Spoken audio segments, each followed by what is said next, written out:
When a male praying mantis wants to reproduce, he's essentially a sheep and he has to mount a wolf. Hi, I'm Mike Maxwell. I'm a professor of biology in the Department of Mathematics and Natural Sciences.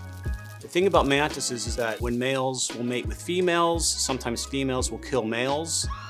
It's called sexual cannibalism, but males can copulate with their heads cut off.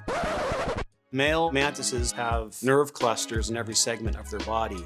So if their head gets chewed off by a female, they have endogenous neural activity and they can still activate the genitalia. So that's how we can have headless males copulate with females. And it gets even worse for males because sometimes a female, she'll mate with a second male.